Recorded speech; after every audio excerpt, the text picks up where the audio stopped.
Harold Reynolds is part of MLB Networks coverage of the World Series, including MLB Tonight before and after every game. And HR was there at Fenway last night. He joins us now. Good morning, Harold. How are you?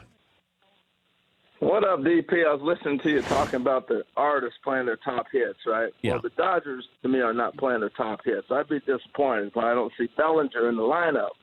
You know, they're not playing all their top players, so they're picking the hits they want to play, and they're missing a tune. Well, I like the segue there. Thank you for helping me out there. But, okay, explain the strategy here when you sit. I said if you're going to sit Jock Peterson, fine. You know, I wouldn't sit Muncy and Bellinger. I can't have two of my better players sitting on the bench and getting one at bat.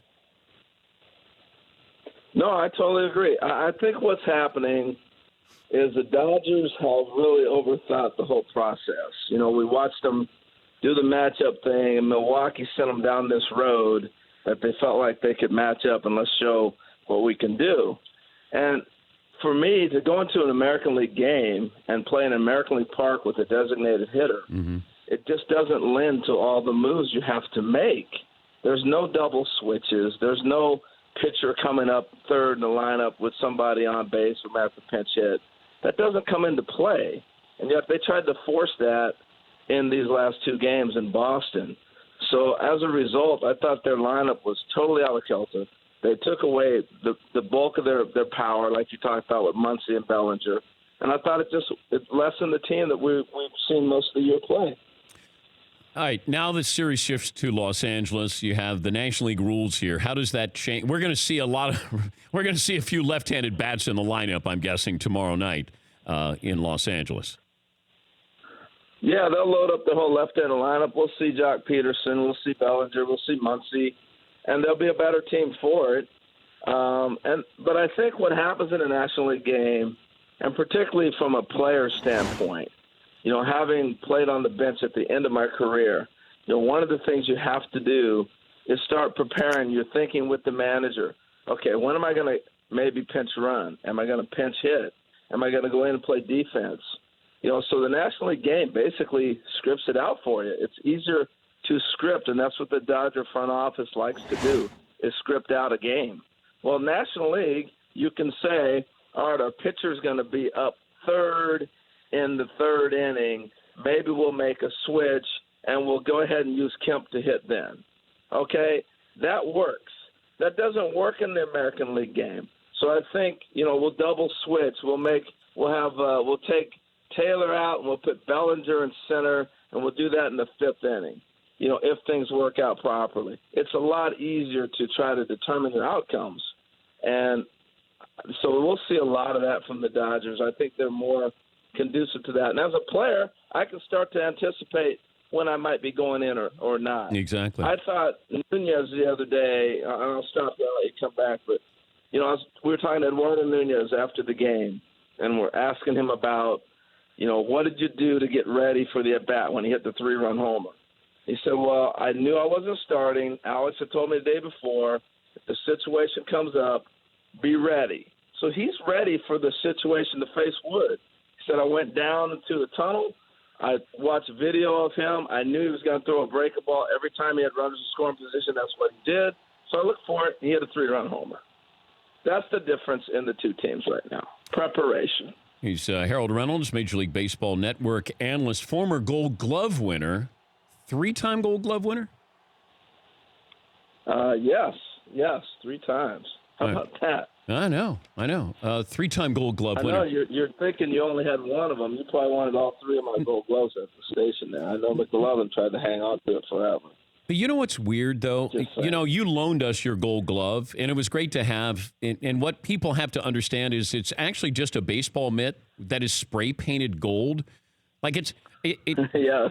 I mean, it's cool, but it's kind of a cheap, you know, award. I mean, it's a great honor, Harold. Don't get me wrong. I think the actual trophy they give you is just a glove, and then they get, you know, Rust-Oleum, and then they spray paint it. Well, last night, the Roberto Clemente Award was awarded to Yadier Molina, right? So I'm down in the field, and I see the Roberto Clemente Award. It looks like the Heisman Trophy. Well, I won it back in '91. They gave me a ball that was basically they silver bronzed it, like the Gold Glove. And I'm like, come on, man, I got to get a Heisman. The Red Sox with two outs, and this ability, they're hitting over 400 with 2 outs. And I guess I look at what Cora has done for this team and what I love, and that is put the bat on the ball. You don't have to hit home runs.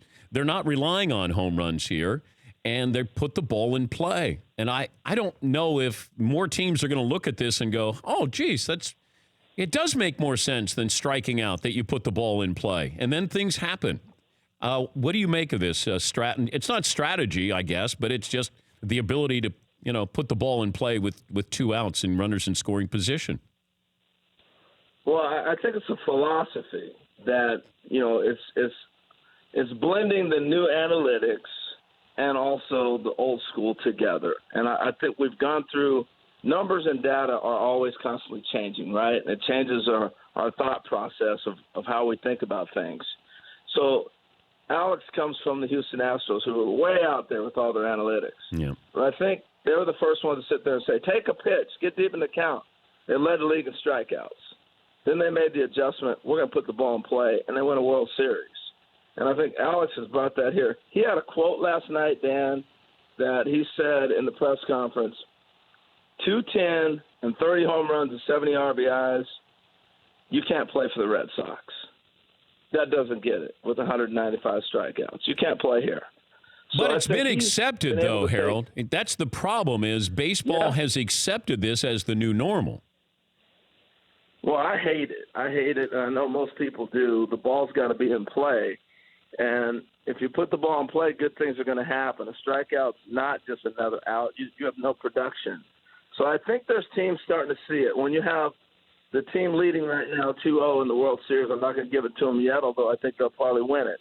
And last year's winner saying strikeouts is not the way you play. You put the ball in play. Maybe we're going to start to see this turn, and we'll see. Because we got to get the game back to putting the ball in play. You just do. HR, safe travels to Los Angeles. We'll check in with you a little bit later on in the series. Thank you. Thank you, my friend. Appreciate it. That's Harold Reynolds. For more Dan Patrick Show, tune to Audience Channel 239 on DirecTV or download the Dan Patrick Show app.